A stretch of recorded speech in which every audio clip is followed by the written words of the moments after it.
Buenos dias, friends. What the heck is going on?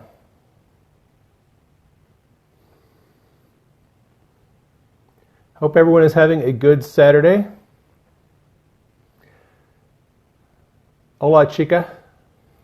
Hey, Kazuko. I know, Kazuko, you're going to be on here today. Our friend from Japan. Hey, Dawn and Jewel. There's Kazuko. Hey, John Sellers is on here.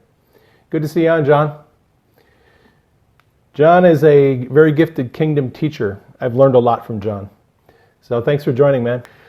So, the reason I called you all here is to talk about hearing God's voice. We are starting a new book on Supernatural Saturday. Not a new book. This has been out for a while, Hearing God's Voice Made Simple. I think it was my, fourth or fifth book that I wrote. And we are going to talk about one of my favorite subjects to talk about. Even more than talking about healing, I enjoy talking about hearing God's voice. Tom Schermitzler, I hope you're on here. Oh, there's Pepper. Pepper's on Facebook. I used to be an atheist. I was an atheist most of my life. I was raised in the Catholic Church, large Midwestern Catholic family. We had 10 kids, went to church every Sunday, and I did the kneel, stand, sit. I was actually an altar boy. All my brothers were altar boys. And no, we were not abused by any of the priests. I didn't know anything about abuse in the church when I was a kid. That just wasn't something that happened in the area where we lived. But when I got to be 12 or 13, I just got fed up with church. I didn't want to go anymore. I saw a lot of hypocrisy in the church, and if you're a Catholic, please don't send me an angry message or email saying that, what I experience is not typical of every church. I know that. I've been in a lot of churches, Protestant churches, and a lot of different ones, and I've gone to all kinds of charismatic churches and Methodist and all kinds.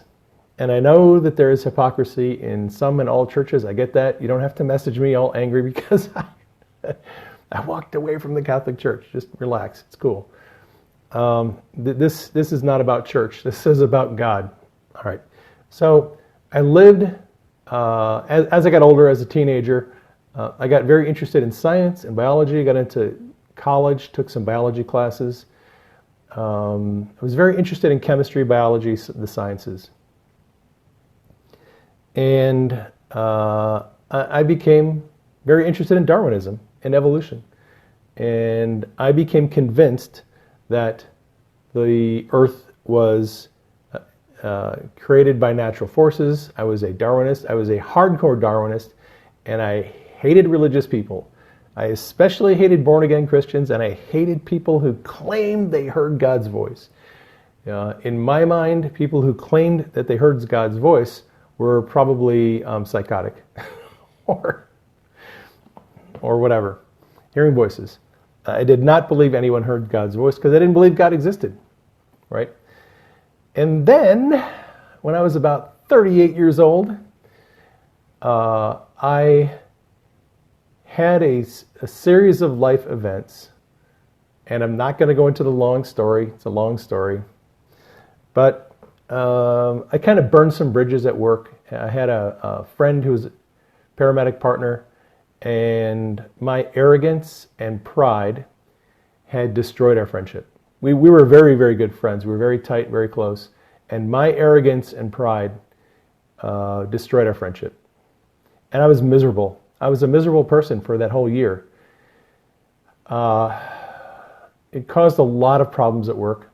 Caused a lot of problems with relationships. And at that time, I got in touch with I picked up a book called Left Behind. And I actually read the entire Left Behind series. In the first book, in the Left Behind series, there was a character named Rayford Steele, who was an airline pilot. And I identified pretty strongly with this character. He was a lot like me. He thought he was a good person. I mean, he didn't go to church, he wasn't very religious, but he helped other people, and he thought he was a good person. And I thought I was a good person. And even though I didn't believe in God, I did believe that if God existed and if heaven existed, I would certainly get into heaven when I died because I was a good person. I was a paramedic. I saved people's lives. I, did all kinds of wonderful good things, pat myself on the back all day long about how awesome I was. And I thought, hey, I don't got anything to lose. If I'm wrong and there is a heaven, I'm going to get in because I'm a good person. Well, I was wrong. I was very wrong. As I was reading this book, Left Behind, the question of eternity is woven into the story. And Rayford Steele comes to the awareness that he wasn't such a good person. He's actually done some pretty bad things. As I'm reading about his story, I start thinking about my life. And this voice, like in my mind, starts talking to me, arguing with me. Like, really, you think you're such a good person? Really? Well, what about this? And what about that? And what about these things? And what about these things that you've done? And these things that you've said? And the way you treated these people? And this voice who is talking to me is dragging out all of my junk out of the closet, laying out all my sin, all my secret little things that nobody knew about. And this voice convinced me that I wasn't such a good person after all. So, and like I said, I was 38 years old. And I came to an awareness that I was not such a good person, not as good as I thought I was. And now I'm at a fire station. I'm working a 48-hour shift. Busiest weekend of the year. It's Memorial Day weekend. In EMS, in this area that I lived in at that time in Washington State, Memorial Day weekend, 4th of July weekend, and Labor Day weekend are the three busiest weekends of the year. I was working a 48-hour shift. I was working Saturday and Sunday that weekend. And we did not have an entire call. We did not have a call the entire day. Busiest weekend of the year, on the busiest medic unit in the county, did not have a call for 24 hours the entire day. I sat there and just read this book because I had a divine appointment to keep. So I'm laying there in the bunk at the fire station, and I'm wrestling with God. I don't even believe in God, but I know that I'm wrestling with God. I'm like, I don't believe in you. And he's like, well, and who are you talking to? But I'm a good person. Well, if you're a good person, what about this stuff? And so God and I are wrestling, and we're having our little argument in my mind, and I don't want to give up. I felt as if I let go of my worldview, if I let go of my own way of seeing things, I was going to fall into an abyss of darkness. That's what it seemed like in my mind. I didn't know what if I gave in and surrendered to God, which is I knew what is what He wanted. I knew that if I surrendered, I felt like I'd be falling into a black abyss of darkness. I had no idea what it would be like. I was afraid I was going to become one of those judgmental, religious, Bible-thumping, arrogant people that I just hated. I didn't want to become one of those people. And so God and I are wrestling. And right before I went to sleep, I said, okay, I give up. I quit. You win. I can't do this anymore. I've ruined my life. I don't know how to live anymore. I've destroyed relationships, destroyed friendships. I need your help. And if you're real, I told God, if you're real, give me a voice that I can follow. And I went to sleep that night. And I woke up in the morning, no calls the whole night. I woke up, I don't know, it was 6:30 or whatever, and I heard this voice. I heard a voice, clear, calming, peaceful, blowing through my soul, speaking to me, and no, I did not become schizophrenic. I just heard this calming, soothing, peaceful voice inside of me that assured me that everything was going to be okay.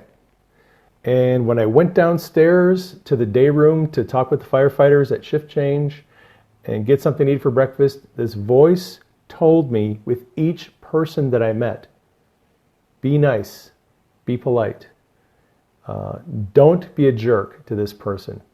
Be kind to this person, right? This entire day, this voice was telling me, be kind, be polite, was suggesting how I should answer people's questions, how I should treat people.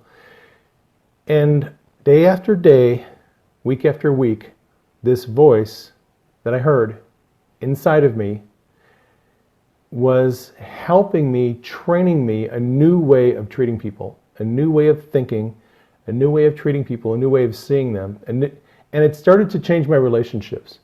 My paramedic partner was the first one that noticed. He was like, what the hell's wrong with you? Something happened. Like you're like you were yesterday, and what happened? And I told him, I read the book, Left Behind, and I told him that I think I got born again. And he was astounded. He could not believe what happened. Then the change in me was overnight, like that. Boom. One day I hated Christians and I didn't believe in God, and the next day I was out telling people about Jesus. The next day. I heard that voice in my conscience, in my mind, very clearly for about 3 or 4 weeks. It was always there 24/7. After about a month or so, the volume on that voice started to decrease a little bit lower, a little bit lower, a little bit lower. I could still hear the voice. But it's God's voice, and this is the thing that, if you take nothing else away from this conversation, God's voice, generally speaking, the way we perceive God's voice is through our thoughts. And a lot of people think they don't hear God's voice, when in fact, they are hearing God's voice. They just don't recognize what it sounds like. A lot of people have been told, if you're hearing God's voice, you're going to hear an audible voice. That's what I was hearing something like an audible voice. And in later chapters in this book, in future messages, we're going to talk about the audible voice of God and what that actually means, what it sounds like.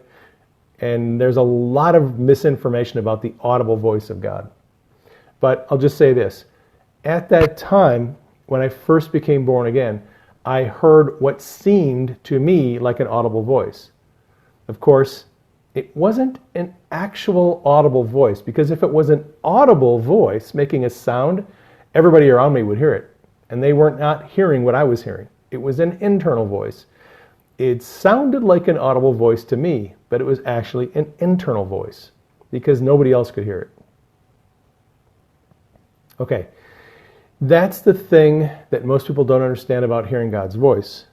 They think loud, booming, Moses up on top of the mountain, hearing God talking to him, loud, audible voice, right? Well, no, not most of the time. Most of the time, when you hear God's voice, it is not a loud, audible voice. God speaking to us sounds like our thoughts. The way that you know that you're hearing God's voice is the content, the thoughts that you hear are not your own thoughts. Now, when I heard this other voice talking to me, I was like, well, that's not me. Those aren't my thoughts. That's not the way I think, and that's not the kind of things that I would say. This voice was internal, but it was not me. Okay? So, a lot of people hear demonic voices. A lot of people who end up, shooting dozens of people, they're hearing demonic voices. They're hearing voices in their head. They're hearing other voices, right? So, there are a lot of voices out there in the spiritual world that can talk to you. You can hear angelic voices, you can hear demonic voices, and you can hear the voice of the Holy Spirit. And then there's your own thoughts. The key to learning to hear God's voice is learning to distinguish the difference between demonic voices, angelic voices, and the voice of the Holy Spirit, and your own thoughts.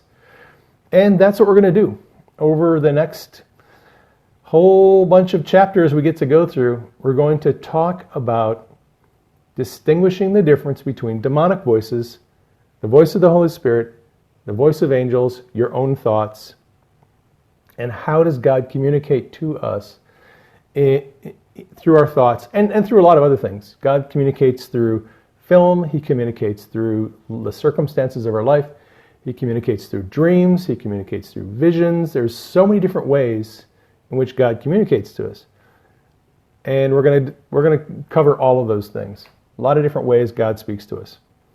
And the key is learning to discern the different ways in which God speaks, and then learning to distinguish, oh, hey, that was God speaking. That wasn't me. That was God. That was actually, a word of knowledge or a word of wisdom or something like of that nature, right? So that is what you're in for the next probably year or so. It'll take me to go through the book chapter by chapter. Cool? All right. Hey, look, if a former atheist like me can learn to hear God's voice, you can learn to hear God's voice too. So I hope you'll stick around and tune into my future broadcasts on hearing God's voice. If you're interested in learning a little bit more, if you go to my YouTube channel, Praying Medic YouTube channel, I have a playlist that is Supernatural Mentoring. And in that playlist, there are all kinds of video messages, hearing God's voice on healing, on miracles, words of knowledge, words of wisdom, God's presence. I cover a lot of different subjects, and that playlist is very helpful. If you like YouTube, you can go there and check out that playlist. There's a lot of good information. Also, my podcasts. I have a Praying Medic podcast on Podbean. You can check out all my podcasts. A lot of my older podcasts are about supernatural mentoring. Of course, a lot of the newer ones are about Q, because I've been, diving into Q for the last year. If you want to know where all that stuff is found, it's on prayingmedic.com, my website. If I ever get kicked off of Facebook or Twitter or Periscope or YouTube, you can always find all my information on prayingmedic.com. I will self-host my videos. I will do live streaming on my own website if I have to. If they try to deplatform me, you can always go to prayingmedic.com and find my stuff there. That is what I have to tell you today. All right. Looking at messages. Gracias, hermano. Thank you, Pepper. Thank you for joining and being an awesome friend. All right. That's it. That is the message for today.